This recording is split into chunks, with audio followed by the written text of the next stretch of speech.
This is the Lydian Spin with Lydia Lunch and Tim Dahl. Now, Tim, I know I sent you this story, but Uh-oh. serial butt sniffer Oh, yes. arrested again for sticking a schnoz in women's backside at Nordstrom Rack. Now, all right, he's been thrown behind bars again after he was allegedly caught putting his schnoz near the backside of unsuspecting women at Nordstrom's Rack. Now, I can understand nobody wants that to happen, but when you have so many ass lickers in Congress who should be arrested, I'm not sure the right person went to jail.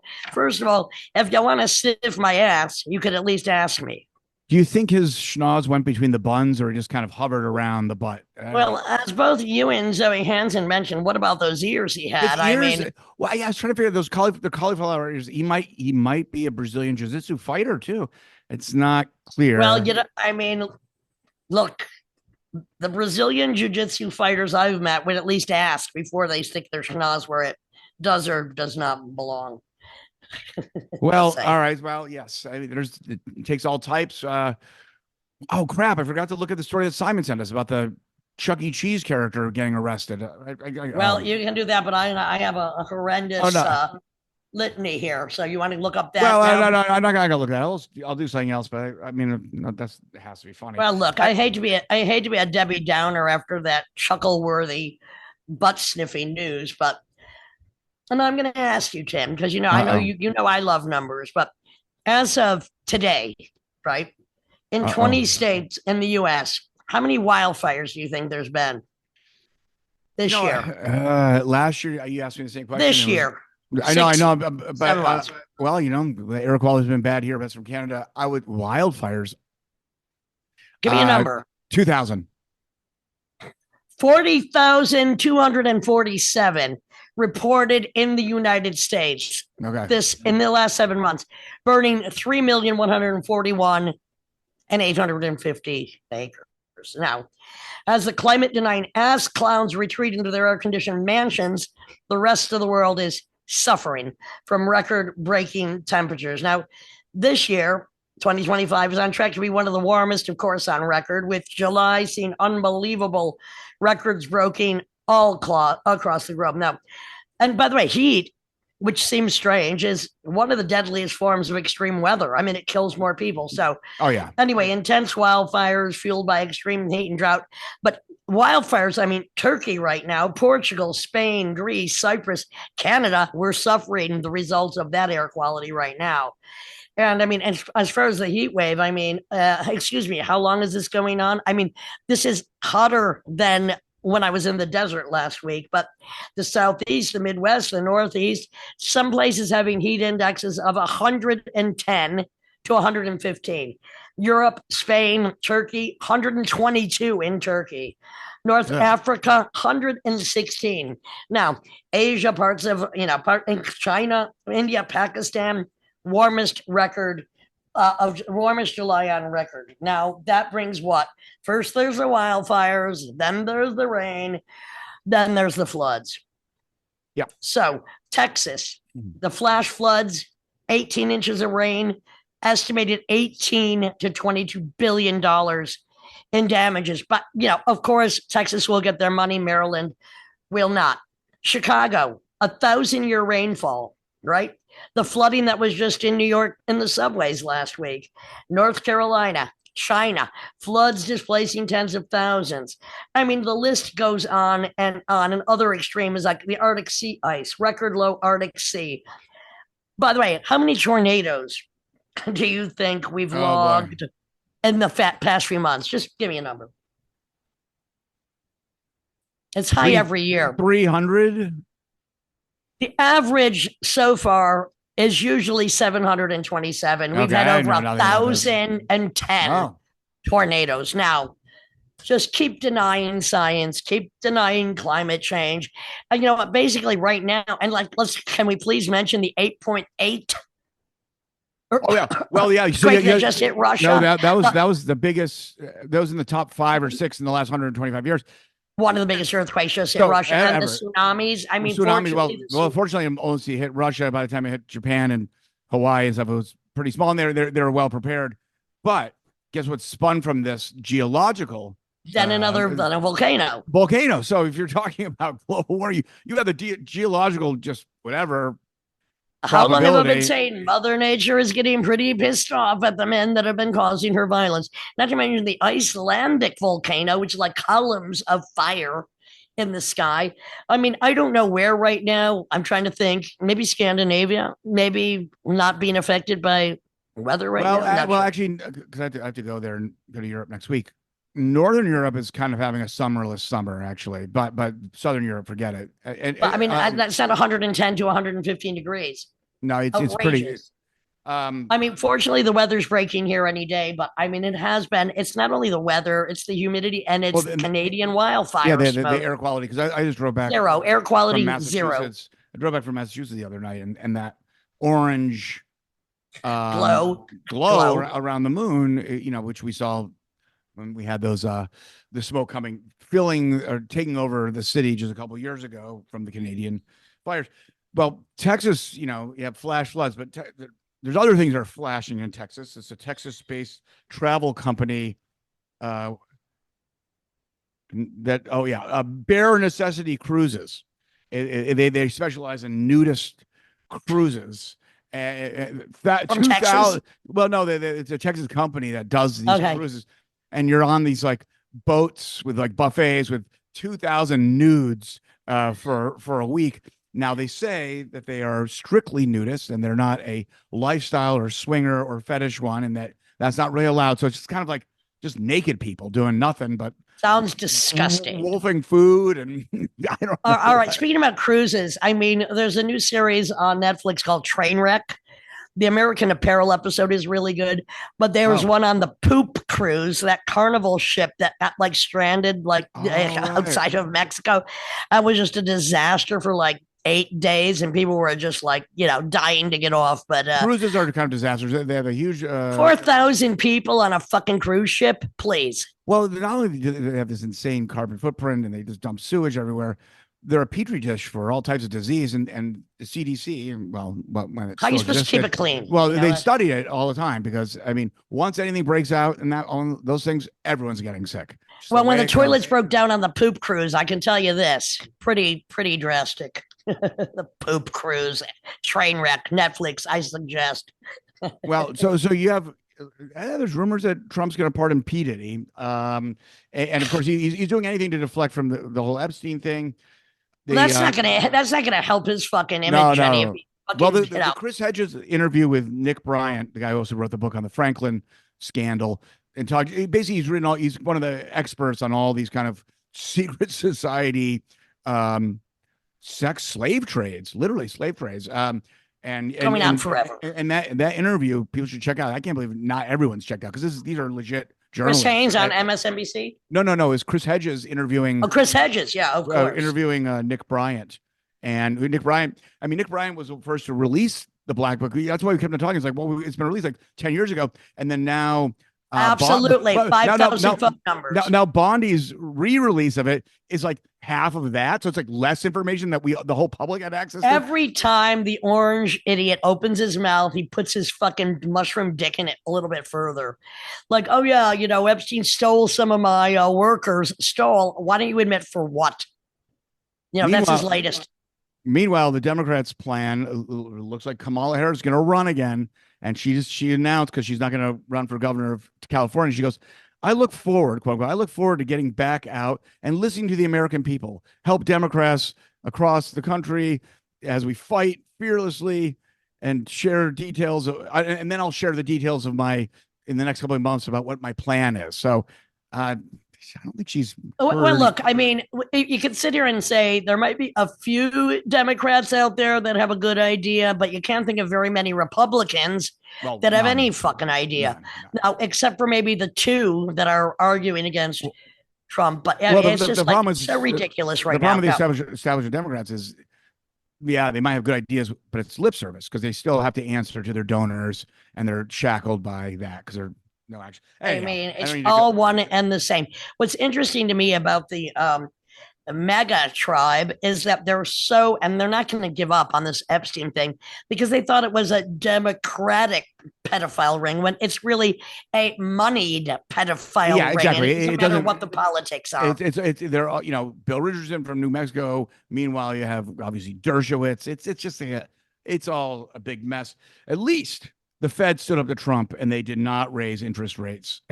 He's like, One good thing. Oh, what wow, the like fuck that you're gonna. affects us. It doesn't. Well, no, but Every other thing not he's letting him doing destroy is that. the thing is, not only is he the most pathological, demented liar ever, but everything he promised is the opposite of what he's Yeah, delivering. Hello. I mean, yeah. stop talking out your ass. And you know what? Just have a Big Mac attack. Just do us a favor. Ah, yes. All right. Well, this week we have Tianna Kennedy, who's kind of, it's not clear if she sleeps because she's got her hands in a lot of stuff. And Well, it's she like to have claims her she did. She does sleep a bit, you know. 6 hours. After when you're working on a farm all day, you're going to be. She has her hands in. Again, I think she's like the Kali of activists. She's got her hands all over the place, and I'm very happy to present her on the 300 and whatever episode of the connective tissue of the Lydian Spin with Lydia Lunch and Tim Dahl.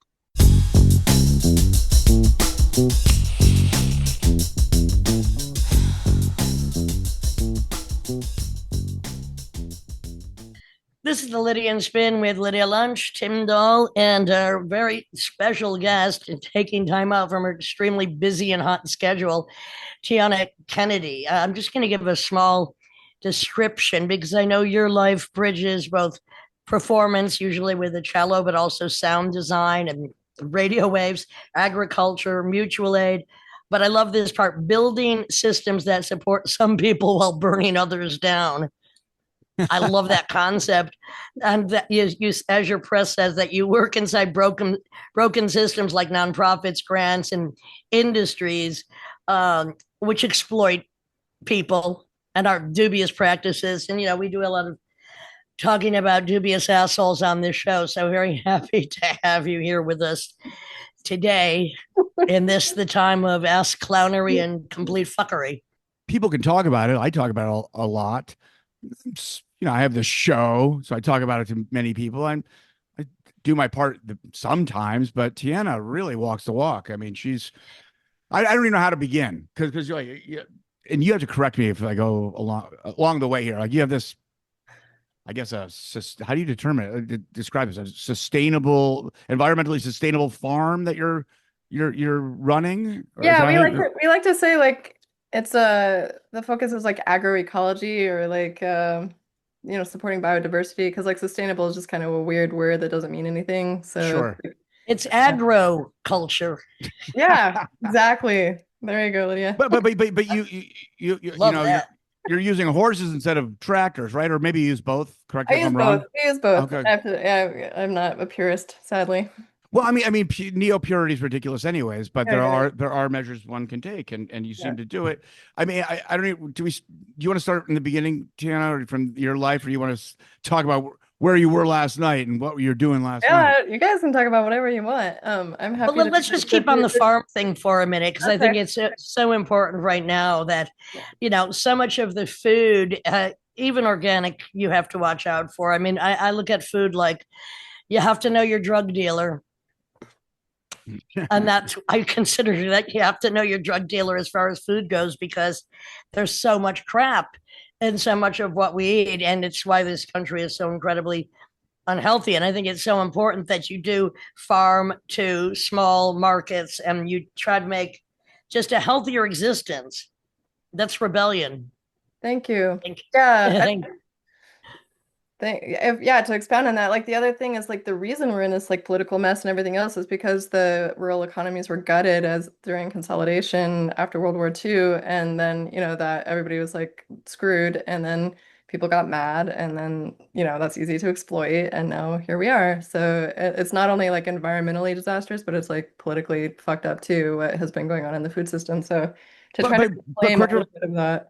Correct me if I'm wrong, though. I mean, industrial agriculture, manipulated agriculture in politics in America go back way before World War II, right? I mean, and led to a lot of also environmental disasters like the Dust Bowl and all this other stuff. But Totally.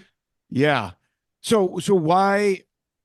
I mean, philosophically, I can see why you fell into the places you've fallen into, but why did you literally? Or like dove into the places I you mean, dove how does this even into. happen? It How does was this happen? it was an accident. I was visiting a friend, helping them start a art residency project at their farm. This guy Toby Halleck that used to work for Richard Serra and is like part of Paper Tiger, a really badass. They were part of the Rivington School in the 80s in the city. Anyway, he was amazing. His partner at the time, Madeline Warren, was a buddy of mine. I went up to help her start a art residency, but they had sheep and they went out of town and they're like, watch the sheep. And I'm like from the city and I don't know shit. And the ram rammed me and broke my wrist. And I was, Oh, Whoa. wait a minute. The ram broke your yeah, I wrist. got rammed repeatedly. Oh my. And I was like soaking it in a little stream to like ice it, and it was really painful. And so I was broke and broken, and I needed a job, and I got a job at a farm cafe making sandwiches. With And one hand. one hand, literally. Nice. One-handed sandwich maker. Yeah, and that's where, my life had peaked at that point. And then I just got curious and started sneaking out on the farm, and then I got a lover at the farm, and then I stuck around, and it was one of those things. So now Well, it's I'm very happy that recently when I was playing outside of Ensenada, somebody brought two goats on the stage with hay. Uh, I'm like, I should have goats on the stage all the time. I mean, I've had asses, let's face it. yeah. Were you rammed by a goat or by a sheep? A sheep, a ram, a Or a male, ram, a real ram. Yes, like a ram exactly. with like, the Yeah, horn. yeah. And Probably the fell word, in love with you. well, the word is you're not supposed to turn your back on them, right? They just by knee-jerk instinct Yeah. just charge. Yeah, but he just rammed me straight on and just kept going at me. It was really, and then I'd like, I grew up in the West, so I was like, okay, cowboys, rodeos, you just like wrestle it. So I was like trying to wrestle it, but I had already broken my wrist, so I was like wrestling it with one hand, and I was like, we were both like panting and like locking, in Mortal Kombat again. But I made it out eventually. But it So was wait, so growing up in the West, do you know how to use a lasso? Do you know how to no, lasso in a cow or a no. bronco?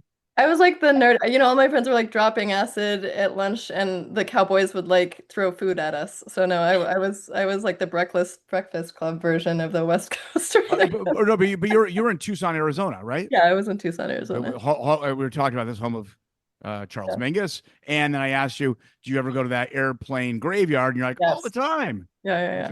Which And there's Aren't you glad you're not in Tucson now where it's probably 121 degrees? yeah, speaking of climate, it's like it's been 100 degrees for like 100 consecutive days or something. It's pretty intense. Yeah. Brutal. It's brutal.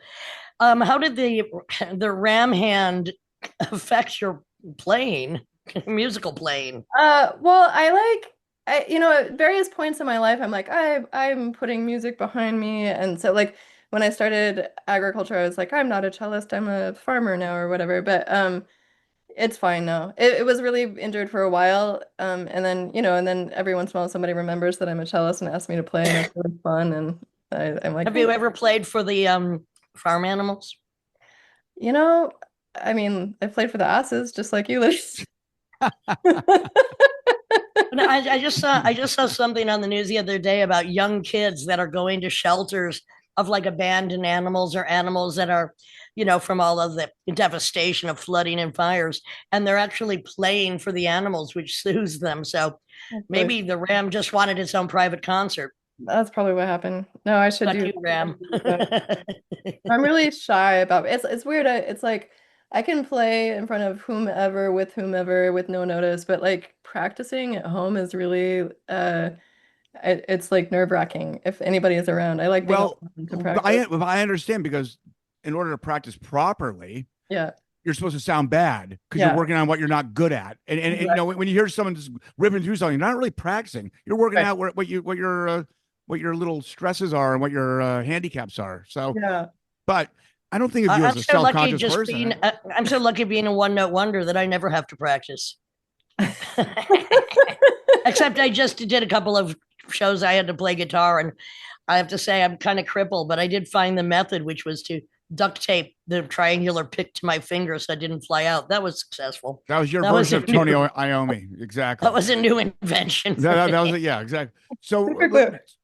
Next let's time, super glue. super.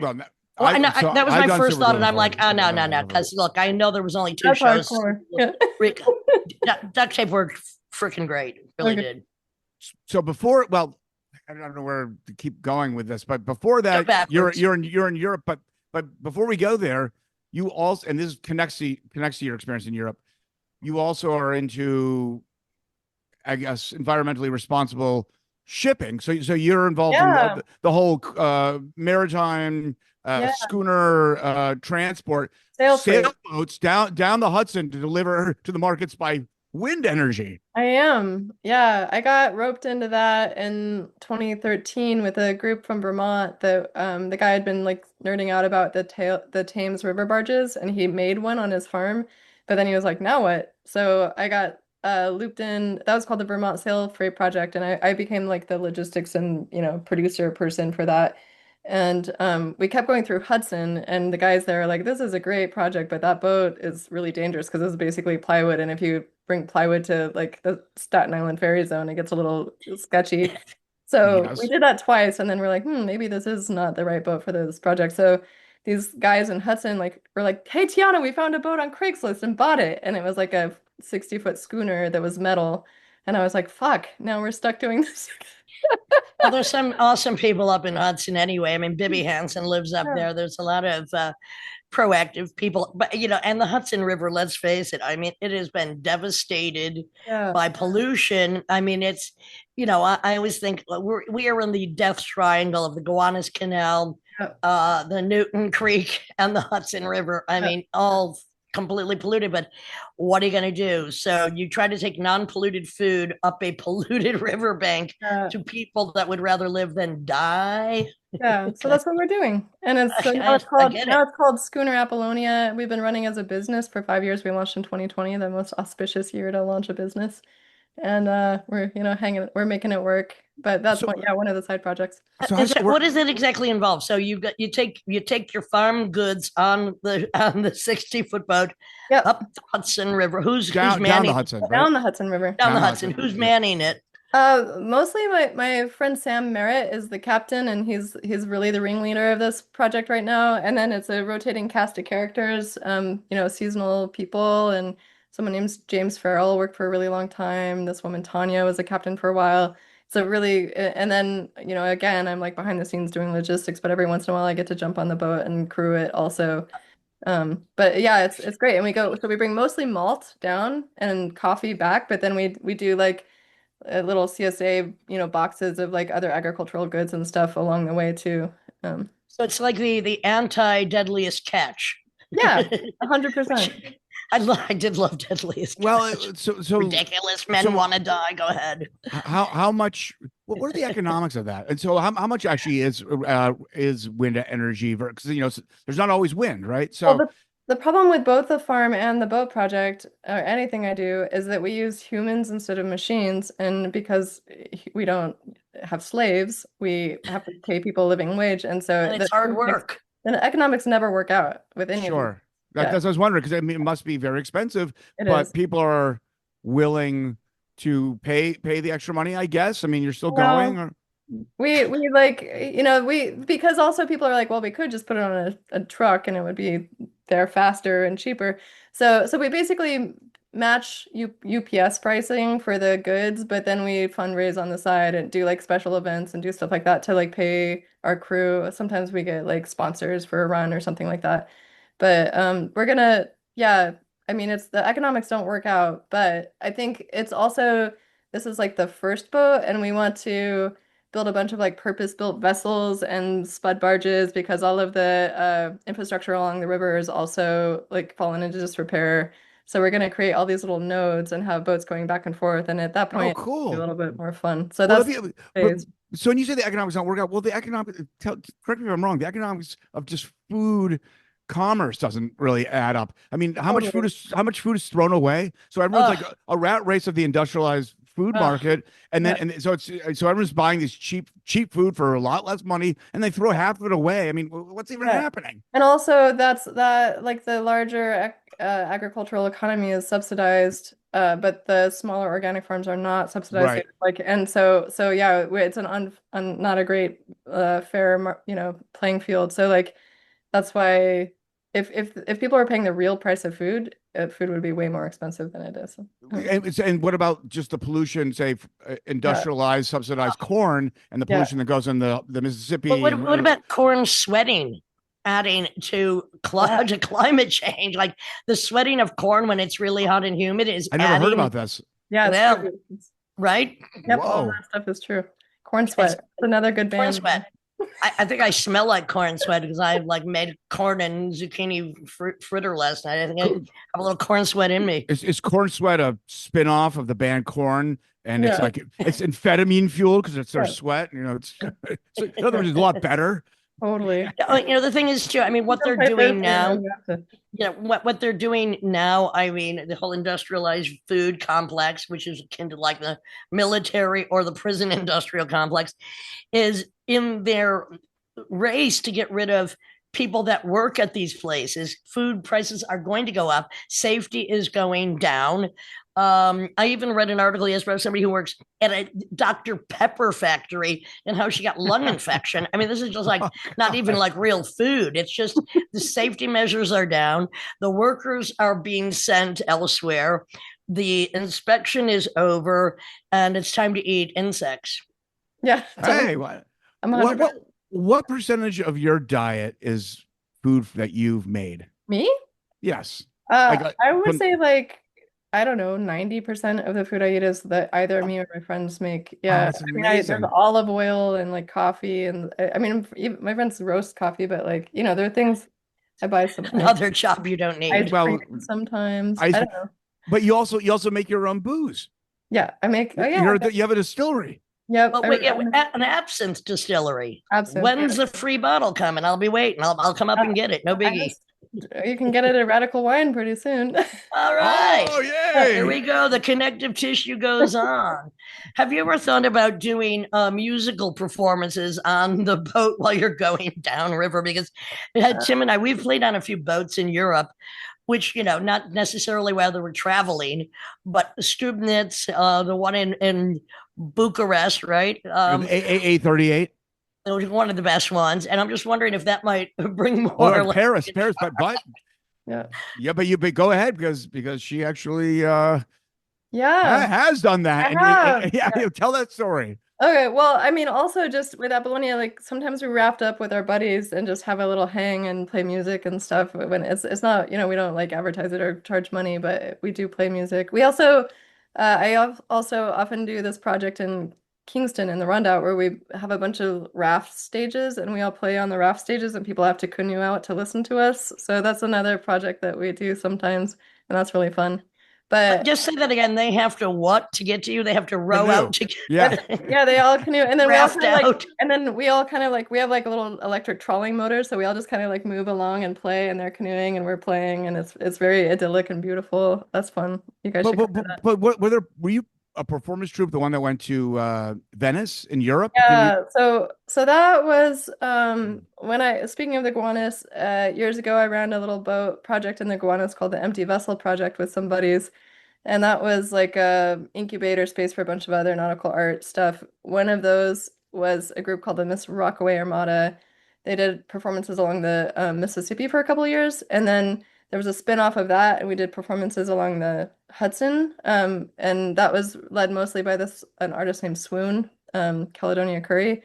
And so I was involved in that and doing sound and doing whatever. And then we decided to go to take the show to Venice, but it wasn't funded, so we had to like fundraise and run all these parties and convince a bunch of like shipping companies to work with us, and we basically shipped a bunch of trash from New York to Slovenia. Can you be more specific? What do you mean by trash? Like parts, well, like we made junk boats. They were junk rafts, Okay. so it was like literally junk. But we also had like Mercedes, like long tail prop motors that were built in California and shipped out. So we had motors and junk and garbage. Junk cart.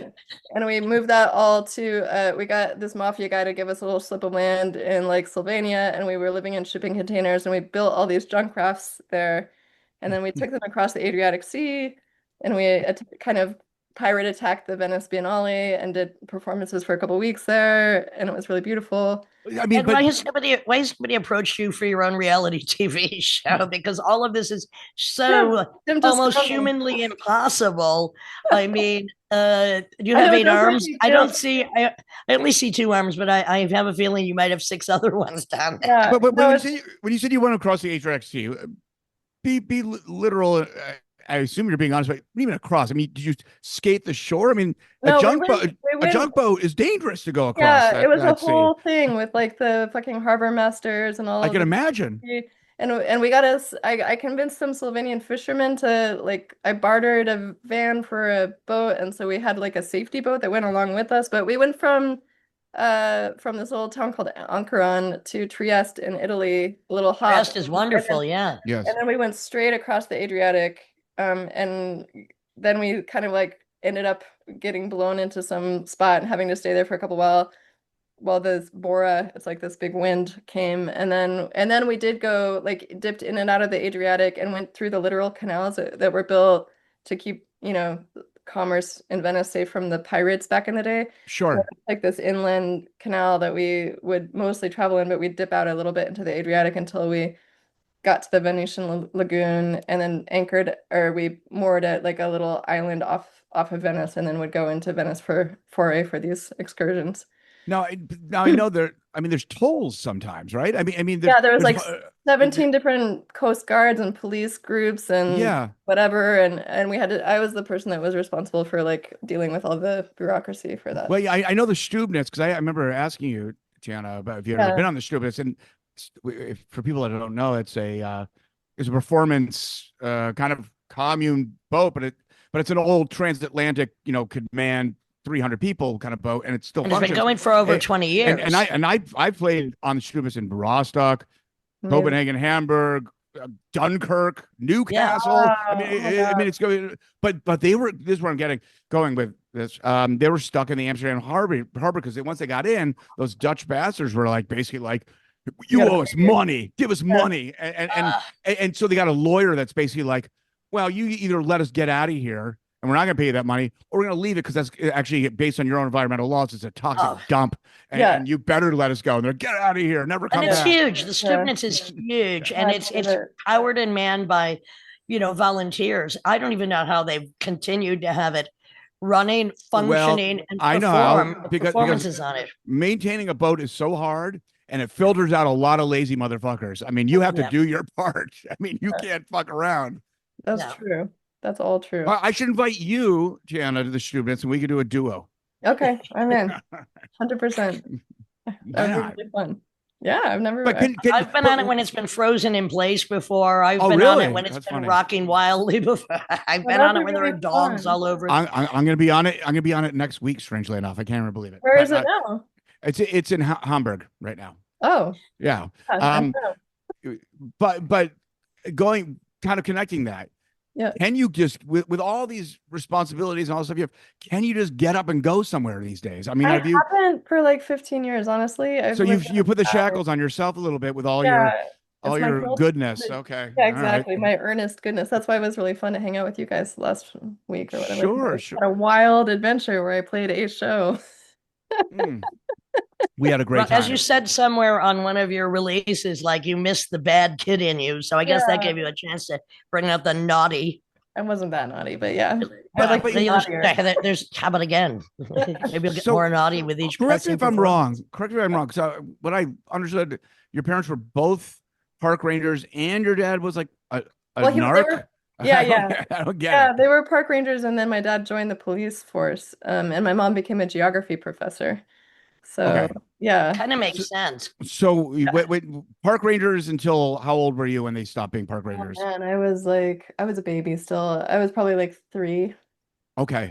Yeah.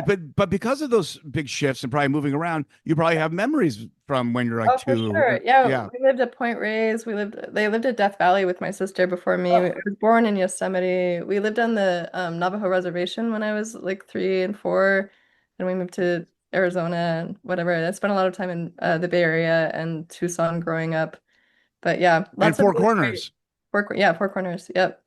And so it was like lots of great early memories of, and they all, obviously lots of camping trips. And even when my mom was a geography professor, we'd all like run off to Mexico and go on these camping adventures. And so yeah, a lot of my early life was like moving around a lot and being out in nature. And I was very confused when we got to the suburbs and I wasn't allowed to walk around wherever I wanted anymore. Well, and also just that kind of early life gives you an appreciation for what we're destroying, for For how much sure. is being taken away. Even like, park rangers. I mean, even the most Yeah. basic thing, like, are you shitting me? I mean, we need people there just controlling what could be dangerous from the idiotic visitors anyway, and just taking care. I mean, Yeah. it's so we're in such a treacherous point where anything scientific or natural or meaningful or individual is being abolished. So I really commend you for being so stubborn and seemingly happy about it.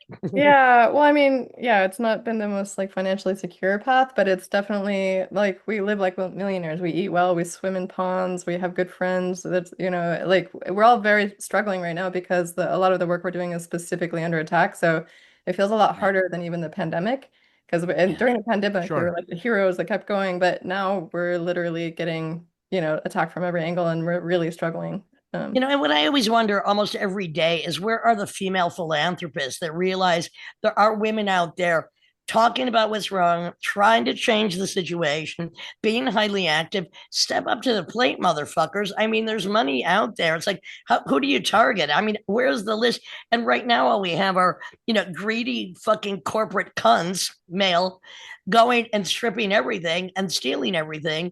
And I think we need to have a conspiracy of women cow revolution right now, a conspiracy to come and go, hey, shit sucks. Step up to the fucking plate, motherfuckers.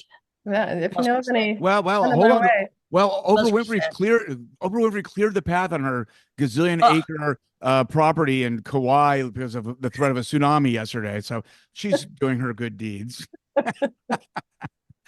God. yeah. Right. Yeah. Yeah, No come on. comment. Yeah, well, there's a lot of subtext in that point. So, was your dad like a Teddy Roosevelt Republican or something? Like he was like a environmentalist right winger because he goes from park Yeah, ranger to narc. Is he yeah, like the original? Because a lot of people don't realize that Teddy Roosevelt invented the parks system, and yeah, the Republicans are the original environmentalists. They were conservative. They yeah. conserve things, and they don't No, conserve. Before they totally. become conservatives. Yeah, no, I would say, yeah, I really love my dad, which is crazy. But I think, he taught me to to be like, to love all people. He's the kind of guy that like talks to everybody. He taught me to love all animals. I would like, we lived in Tucson. I would be playing with tarantulas and like, whatever. Um, but then, it was complicated once you got to high school and you started arresting your friends and stuff. Oh my God. Oh, so Well, he's like, I oh have I have a no. unique I have a unique relationship with the police because I think it's one of the hardest and dumbest jobs. Like, Yeah, I mean, you have to have some either family that's already been in the police department, or you have some originally a moralistic duty, which is right. then perverted by the whole fascist system of I agree, bullyism in this Lydia. country. I mean, you That's what my don't friend become a said. cop because you want to be an asshole, but you might become an asshole Absolutely. because you're a cop. I And think I a little mean, I bit of know both. this having, I have intimate, as intimate as possible relationships, Yeah. just ask him, with any cop I find, because I pity them, yet Yeah. I have some respect for their original And they look good concept. in a uniform. Yeah, Come no, on, baby. Plus, I love to use their own assaultive weapons against them. Let's be honest. yeah, no, it's true. Yeah, it's funny and complicated, but yeah, my dad was a good guy, and he was taking out like Hell's Angels meth rings and stuff that were like That's torturing. dangerous. Yeah, my friends in high school too. One of my friends got shot because she was Uh-oh. selling drugs on the wrong corner or whatever. So it's like it's not well raped and broken, and it's like it's a complicated thing. Like I agree with you, Lydia. It's nice that you have a more like It's nuanced I, appreciation for this. Yeah. I do my part in making them smile occasionally, flirting Well, you make relentlessly, them and then cry challenging too. them to go to the fucking gun range. Oh, Tiana, do you shoot guns?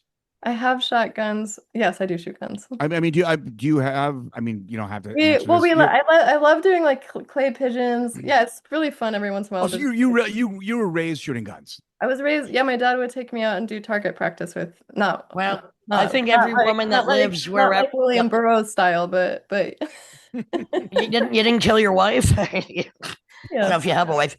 Look, I do feel that the gun situation in this country is out of control, but it's only because the assholes and the bad guys have the guns. I think that women need self-defense, whatever that means, especially if they live in the country or in dangerous cities. But you have to know how to use it. And you can't be carrying it on the street. And I don't know how the recent shooting in Manhattan, when somebody's walking in Midtown with a gun that's like 3 feet long, Semi-automatic. Yeah. does not get stopped. I mean, he took himself out, but he had a reason, supposedly, whatever. I mean, there's so much brain we have damage in this country. we No have this wonder there's so much we have this violence. total surveillance city where they ticket you and track what you're doing and what you consume, but then you can walk in with a gun and just start shooting motherfuckers up. I don't know what's going on. Yeah, it's pretty insane. Anyway, it's another complicated situation, but I think that you can't. You're not going to get the guns away that are already there. They make the rules easier for anybody, especially a mentally deranged, to get guns, and so then who's left without it? If you're a woman living alone, if you live in the country, I think that you need to be able to defend yourself. Now, various ways, always, not just Also with a just gun. handy for rabid animals and if you roadkill and then Should have, Sure, but if do you you would have hunt? had one Do when you the hunt? ram banged into you, you could have been eating Oh my flies. god. Do you hunt? Lamb Do you hunt? burgers. Do you hunt? I don't hunt. It's not because I really appreciate hunters and I just haven't gotten around to it. I'm really busy and I'm like, it's a lot of work, honestly. Sure, it is. It is. It's a lot of waiting around. Well, it's like once you actually it's the field dressing, it's like, okay, this is my day now, So I like appreciate it when people hunt and give me some venison, but I haven't gotten around to it yet. I probably will at some point, but I'm too And the busy. further you stay away from deer right now with all the Lyme disease, and the better we all Oh yeah. avoid. Have you gotten the Lyme bite? Yes. Yeah. How many Oh, times? How many times? Weirdly, a bunch. I've been on Doxy many times. I just Oh. had anaplasmosis like 2 weeks ago. How But brutal is that experience when they Uh, nuke you with that shit? it's brutal. It's horrible. Oh. It lived for like a month, right? Yeah, yeah. But Lyme, weirdly, I got it when I did a sound sculpture installation when I was like 25 and I was living in New York. I went up to Beacon and I didn't know what it was. And I was out for the count for like a year and a half and I Oh, dropped out of grad school. That's when I met Kevin Shea, was like right around that time. And I was we like, love Kevin Shea. we love Kevin Shea. And but yeah, it was good because it like changed my life because I was a nerd and was just going to be a professor. And then I like couldn't think for like a year. So I You started had doing brain fog. art. Okay. Yeah, yeah. So I was Became like the nutty photos, professor. doing more Yeah. art.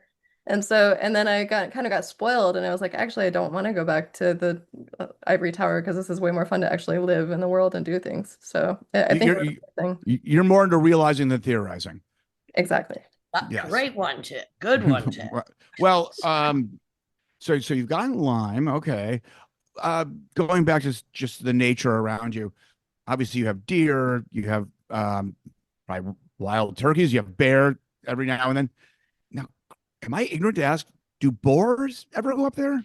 Yeah, well, it's weird because that's more of like a javelina thing when I was growing up in Arizona, but there are wild pigs up here that are feral. Like people Oh, they're like feral, the cats. one of my Okay. favorite, yeah, like some farmer let their pigs got out and like one of my Oh, favorite moments up here was I was like skidding down a road to certain death in the winter on an ice, a hit black ice, and I was like spinning out and I was about to go down a ravine and out the window we saw some pigs.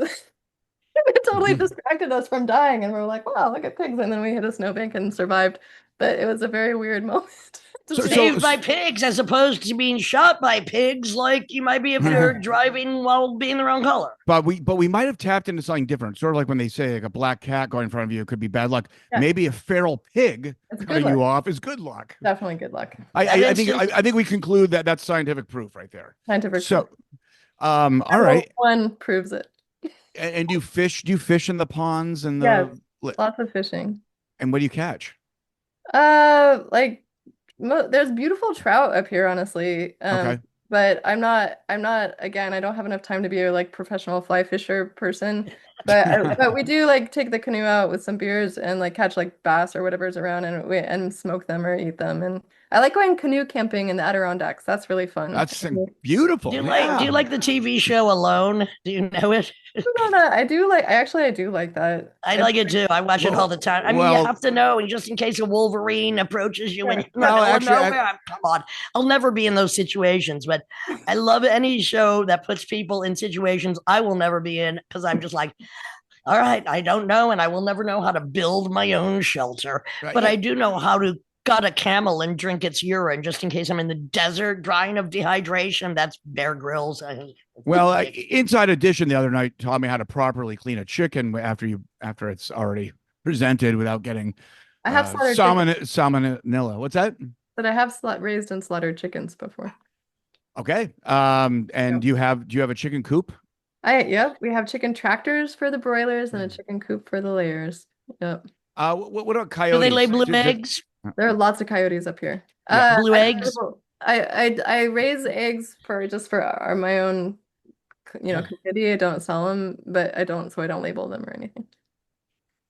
How often do bears come on the property? Lots of bears. And they're scavengers mostly, right? I have beehives, and so I learned the hard way that bears really do like bees. Oh, they like the honey. They like the honey. And do you make your own honey? Mm-hmm. Oh gosh. Is there anything you don't do? I don't make any money. Oh. Okay. Yeah. But you're living. You can feed yourself. Yeah. Who owns the farm? You? Me and Walter and Amanda. I have two farm partners. Okay. But then we formed this nonprofit during the pandemic when we started doing mutual aid work. So as a money laundering idea. And so now we're all under this umbrella of this nonprofit. So I run a big multi-farm CSA. We run the farm. We do farm to institution work, farm to school, mutual aid work. We have a big land trust that we just started to incubate farms. So that's like a 200 acre. What are the hours that you sleep? Because I have a feeling you don't sleep. 11 to 5:45. That's pretty good. Yeah, That's pretty with good a farm, amount of time. you can't sleep in when you're a farmer. No. Not even allowed. Yeah. Not even allowed. Chickens will wake you up. I have a book club on Fridays at 6:30 in the morning because it's the only time my farmer friends and I have. That's funny. So if I could, I would perform at 9 a.m. every day because that's like prime time. I mean, what do you listen 9 to? a.m. we have the Sermon on the Mount. Tell me about weird weather years, like when. Oh man, 2018 rained every year, and that sucked. And I wanted to quit farming. This last winter was so cold; it was miserable. I was horse logging this winter, and that was really fun. But it was very icy, and because it kept melting and then freezing again, and that was really hard and slippery and weird. What else? And it's just gotten more erratic. Like it's not like hotter or colder or what. It's just crazier. So you never know what's going on when the pattern. No, nothing to grab onto pattern wise. Right. And so how often? What about? Let's talk about seeds and industrialized agriculture seeds versus. That's where we're really that's the thing. You keep saying you can feed yourself, but we're dependent on external, there's only 4 seed companies that all of us organic farmers use. And if they were taken out, then we're screwed. There's people that are seed saving, and that's really great. And Norway's got the big seed bank. And yeah. And there's a lot of little. Are you going to go knock on Norway's door and go, hey, can I have some seeds? Thank you, bro. But I mean, there are really cool small seed companies like Fedco is really cool. There's, a couple in Vermont, but there's not enough seed saving happening. So I think that's something, if I were to start over again, I think it'd be cool to just do a little seed farm rather than selling vegetables. You raise, you do that sort of cultivation. What are your favorite vegetables to cook or eat or grow? I love growing radicchio. It's so gorgeous. It's like an art piece, every radicchio. We were talking about this, different ones to harvest, collards and turnips are really just gratifying to harvest. I don't know. Garlic is really fun. Potatoes they take a lot of work, but are very gratifying to be hefting big crates of potatoes around. I don't know. I just really artichokes. You grow any? Artichokes I love artichokes. So one of my favorite. Super One of my favorite. All right, Yeah. here's a fun question. What's your least favorite to What do I grow? hate? Yeah. Which one do you like? Cucumbers are delicious, but they suck to like touch. Oh, they're a They're- little sharp. They have yeah, little they're like prickers. tiny. Same with like summer squash. You get all like prickly and it's kind of a pain in the ass. Those two things are kind of annoying. And you have to harvest them like every day and then they just keep going and you're like, oh my Do God. artichokes grow? They grow on stalks. How tall do they grow? Yeah, they get like waist 4 feet high. high? Yeah, they're really pretty. And then you harvest the big ones and then little ones grow and then you harvest the little ones. It's really cool. Do you talk to your some people say I'm being serious. Some people say Hey, they want to I connect. believe it. Do you, I mean, I'm not talking about on a psychedelic experience, but just on an everyday experience. You talk to your harvests, your It's more plants, your honestly, it's like telepathy. Like, like Yeah. I don't know about your houseplants, but when you're watering them, you're like, hey, little buddy, so sorry I neglected you. Oh, yeah. Oh, yeah. You don't necessarily say that out loud, but you're thinking that. You're like, oh, I see you. I got you. So it's that kind of thing. I mean, look, everything has a language. We just don't understand every language that's out there. I mean, plants have a language, cells have a I agree. language, everything has a language. Some of them are silent, some we can decode, decipher, some we can't. Some you just have to be intuitive. I agree. Plants talk to each other like they grow away if they can from, bacterial infestation. So, got to talk to them. Lydia and I are on the same page. I always talk to the artichoke and just not at like, all. who the hell decided you could eat a frickin' artichoke? I mean, because it is the most kind of absurd and obscene artichoke. Yeah, we grow cardoons too, and that's also just like, why would you eat this unless you were starving? But it's, but they're fun to grow. They're delicious. Did you hear about what was this infection? Like basically the citrus industry in Florida's fucked, I heard. And now with the tariffs, because now we're importing so much from South America, who knows where that's going to go? But I guess outside of the industrial ones, I mean, when I did live in Florida for 6 months once, there were trees in your backyard, and you can go grab that fucking thing. And it was badass, but I don't know what it was. It was like, was it a fungus or something took over and fucked it? Yeah, I can't remember. I heard that too. But yeah. But that's Yeah, what but let me just say something about orange juice from Florida. It's not so bad if we lose the oranges from Florida when things like Tropicana store orange juice for 6 months in vats. I mean, it's, so much fruit juice is really fucking bad for people. They don't realize, like, oh, I'm having some juice. I mean, fresh fruit juice, fine. Contained and sold fruit juice is just, it's just not good. It's just not good for you. And it's really bad for kids. And, hello, have some orange juice. Bullshit. I agree with you. And it's like what you were saying earlier, Tim. It's just like, the whole the economics of everything don't work. And it's just like, we all know this, we're preaching to each other. But, when you have like companies that are predicated on like infinite growth and there's a finite amount of stuff in the world, it's just like doesn't compute. So, no, it doesn't. Well, and again, it's food distribution because again, there's so much food waste.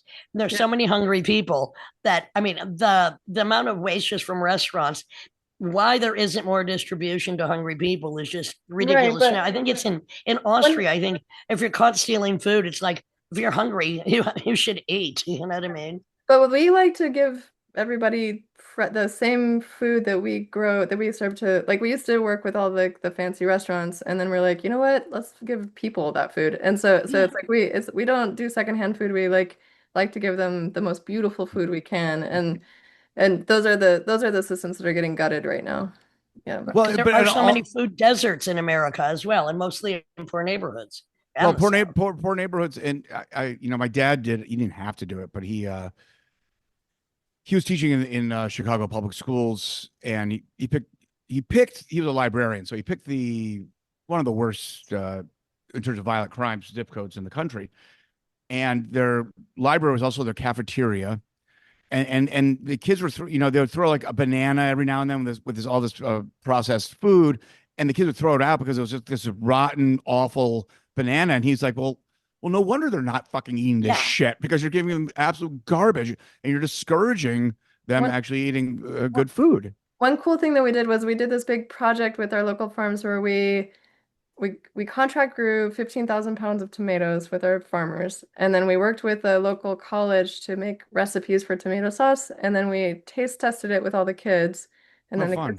the kids pick their favorite one, and then we produced it for them, and then we distributed it to them. So Oh, that's really great. it was like a 2-year project that we did up here. Well, and I think it's very important too to teach young people about food, just about food, about cooking.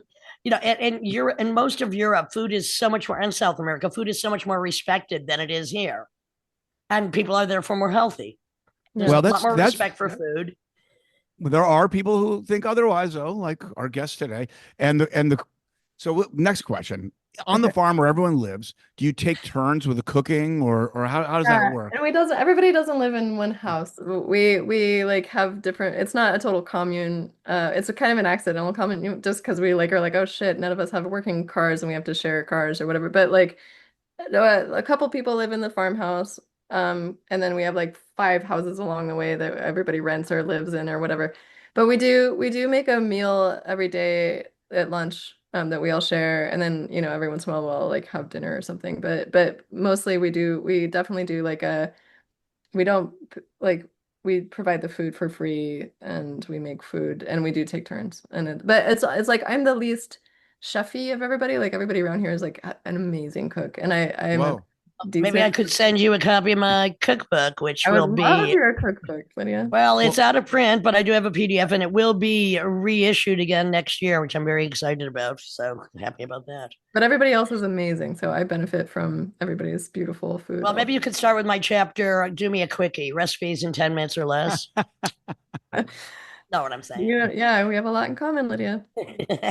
how often how I often like do you have we all like an occasional quickie, We all like the maybe except for cookies. Tim Dahl. I don't know if he goes for quickies or not.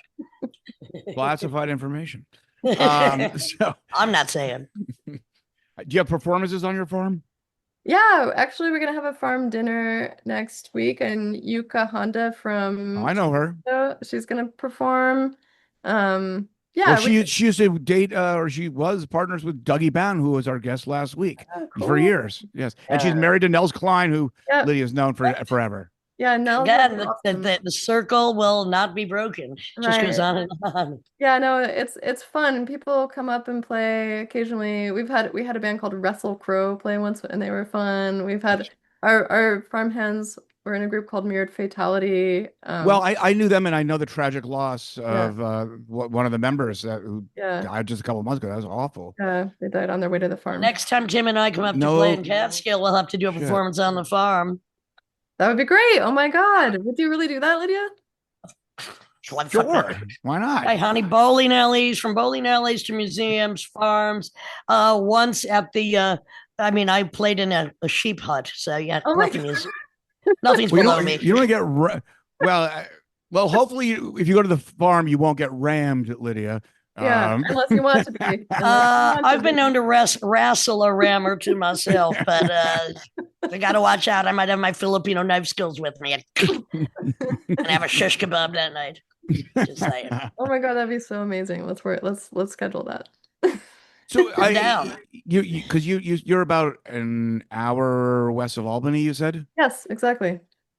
and Yeah. that's kind of pretty I mean, rural over there. It's And super rural. how far from the Adirondacks is that? Like 2 hours? 2 hours. Yep. Okay.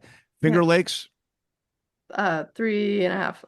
Yeah, that's too much. All right. Okay. Well, I Yeah, don't but know. we're like What made you? an hour How from. did you?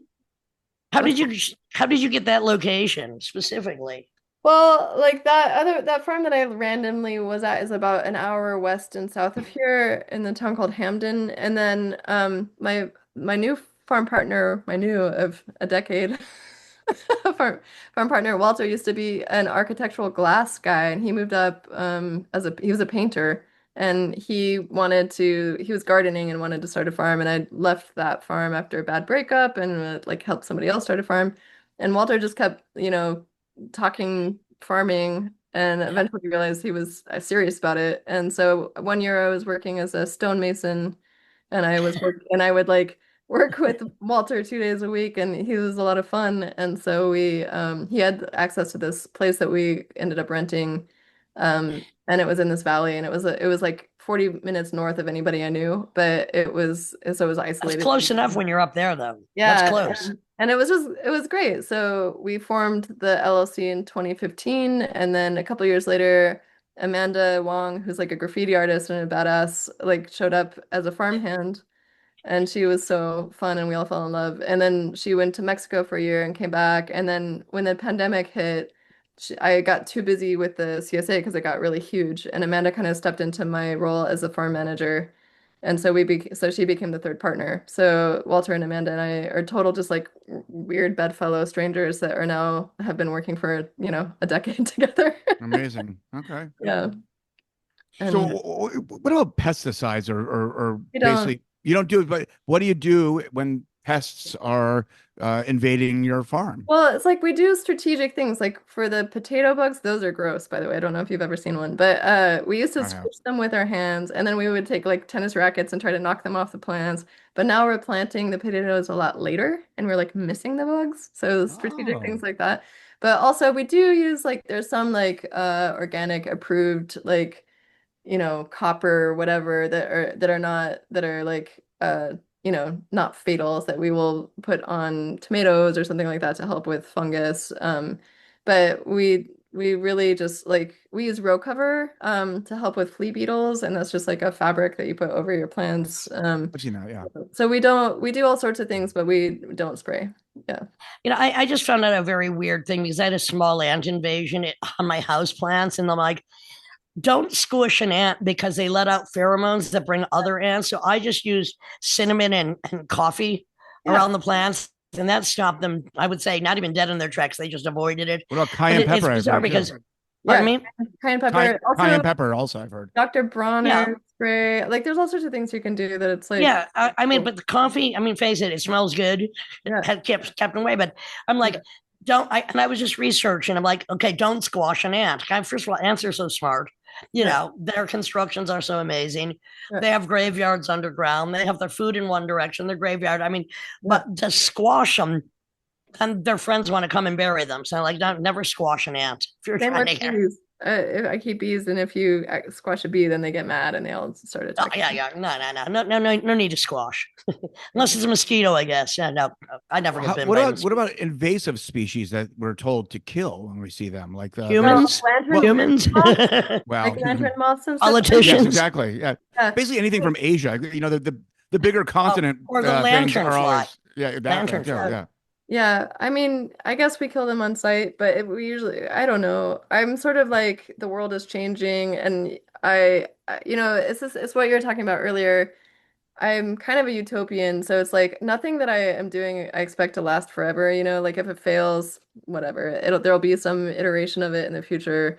So it's like I can't change the fact that there are, invasive species. We're an invasive species. Like there's, and so you just kind of have to roll with it and do like for instance, we didn't plant onions for a couple of years because there's an invasive species around, but we're just like, let's plant them again. I don't know. You just do it. It's always different. So you just kind of like roll with it and see what happens. Well, I'm like a dystopian. You're a utopian. I'm a dystopian. So Yeah. I like embrace the I think apocalypse. And I'm like, they shake hands around back. and the invasive species I find are politicians, and there's really no cure for them at this point. But I trust me, every day I try to think of another. well, I'm to the Lydia. fucking head. I'm just Lydia, I'm a moderate with no opinions. So I'm just one of those persons in the middle, straight down the line. Just you get exactly what you see. I'm one of those guys. So what about no, but I love the solution to the tiger shrimp that were in the Gulf of Mexico. There was an Asian one, and they're like twice as big, and they're eating all the other shrimp, and then someone's like, "Well, wait a second, are they delicious?" And I was like, "Yeah." So what's the big deal? Just fucking let's shrimp those fucking things. Yeah, no, totally. Or it's like Richard Brodigan, like get alligators to deal with the frogs, that kind of thing. Did you see that article about like 100 alligators converging somewhere in like Okefenokee Swamp in Georgia, and they just appeared and then they just scattered? Kind of like they the octopi are like making little cities now too. Well, I saw that. Tianna, not to mansplain here, but I just do this with everyone. The plural of octopus is octopuses. It's not. It's not octopi, which people try to humiliate me with that for years. I don't know. And I looked it up. I was look, Tim, I prefer octopuses. Yeah. Oh boy, they're everywhere too, and they're proliferating. So if only they'd come and get all of their tentacles out, like the collie of the underworld that they are. Really, the octopuses are the collies of. Wait. I love octopuses. Do another hour now. This is just getting interesting. I know. Well, Well, we'll have to do it up at the farm. Next Yeah, time Lydia and I play in the Catskills, we'll just like detour a little bit and hang at the farm and do a little please. private performance and Oh my God. wolf down your fucking food. And Hey, Yeah. until you've seen me shuck a corn, honey, you haven't seen me do anything. Yeah, right. Anytime. What are you doing Shucks. this weekend? I'll go into my chicken story some other time. I've already told it, but that's all right. But And, go ahead, Ken. so how do you get people to come to you? I mean, you want to connect with more people. It seems like that's the best way to go. And can you like just plug some things that people can plug some things. Well, okay, so the nonprofit umbrella that we run is now called Catskills Agrarian Alliance. We're poor and need money, so if you're a rich philanthropist lady, please pay us lots of money. Oprah, are you hearing this? Yeah, if you want some beautiful food, join the 607 CSA. We have like 40 locations upstate and down. You can get our food. If you want to come visit the farm, come visit the farm. If you want sail freight goods sailed to you, look at Schooner Apollonia. If you want to learn about draft animals, go to Draft Animal Power Network. What And else? also, did you not say that you're going to be selling your absinthe Absinthe. at Radical Yes. Wine by Matt? No, so now is God, I'm is gonna get he? in so much trouble. He was over my house a couple of nights ago, and he brought over a box of some vegetables. Were they from you? I don't think so. They were from a different. Okay. Okay. I'm like, I just okay. Support all your local farmers. Yeah, I'm like, he's like, oh, I just got these from a co-op. I'm like, not the co-op, but I'm like, all right, give me a cucumber and a pepper. Tianna, let me talk about just your general vibe and your personality. I mean, you're so open-minded, and I mean, you're judgmental like a reasonable person, I guess, but you're not like coming out there and in this neo-Puritan like everything has to be this way and that way, which sometimes I think people who are not as familiar with this kind of community, they feel intimidated, or people will in those communities will intimidate people because they actually don't know anything about maybe the etiquette, maybe just they're ignorant just to how any of that works. And so, and also they're spoiled on convenience as well. So they're like, oh, well, no, but you're very warm and inviting, and that's really cool. I think that's well, I guess just going to help it succeed even more. Thank you. I appreciate that. Yeah, I think that I'm a curious person. I'm interested in people. Also, I've suffered and failed a lot, so I have a lot of like empathy for people. And I was like a nerd from Tucson when I moved to New York and was intimidated by everybody, and everybody was way too cool. So I genuinely am interested in people, and I think that in terms of like, yeah, we do have, values and ethics and ideas, but I think that the way to like move these movements forward is through coalition building, not by working with everybody that's exactly like you. So we work with Amish farmers, we work with like everybody, because I got the farmhouse because I'm friends with some like Italian guys that hunt, like, so you have to really embrace people where they're at and just try to get to know each other and have some fun, because it's all a lot of hard work. Otherwise. Well, and that's the most important message, because what's being done now in this country is total division of everything except the white male corporate klepto crypto cunts who want to divide everyone from everyone else in order to just fuel their fucking riches, because they have no concern about the coming anything, the present apocalypse, which is already here. So in community building, which is also why we do this podcast, again, here is the connective tissue between so many of the people that we collectively know, is we're all going for the same thing. Art as the salve to the universal wound. Just instruction about alternative possibilities, people that are relentless and stubborn, no matter what the outcome. That's us. That's why you're here. You have to be relentless and stuff. You have to be. I read this great article about how Lawrence of Arabia and those guys, like, when they're about it's full court press. You just have to like just outwork everybody. Last. Yeah. Well, but here we are. We're run. But with like 315 episodes of the Lydia and Spin here tonight, Lydia Lunch, Tim Dahl, 352. Tianna Kennedy. We're not stopping. We are relentless. We are stubborn. We will continue to make connections with people who are the same and who understand an alternative reality is possible. So thank you very much. Thank you. And when we'll see you at the farm, we'll bring Kay Shea with us. Yes. Yeah, the chuckle fucker. Yeah, please. And Matt, maybe. All right. Yes. You know, I feed Kevin Shea quite often, and I've never seen anyone who's so, well, he's so strong, but he's so thin that who can eat so much. And I always give him food tests. And I have to say, I gave him a test the other night, and he passed with flying colors because he now knows my cooking witchery. So, yeah. I can't wait to try your cooking witchery. I should say the absinthe is called Delaware Phoenix, and it's an Aster wine, and you should definitely get that because that's something I forgot, and I don't want to forget. All right. Let's no wormwood though. That's not there is legal. wormwood, yes. Oh, you're really doing it. You're doing the real one. Yes. Wow. Yeah. All right. You have to explain to me how that's I'm possible. Russian to radical. All right. Now we're talking. Thanks so much. Legal again. Thank you, guys. Thank you.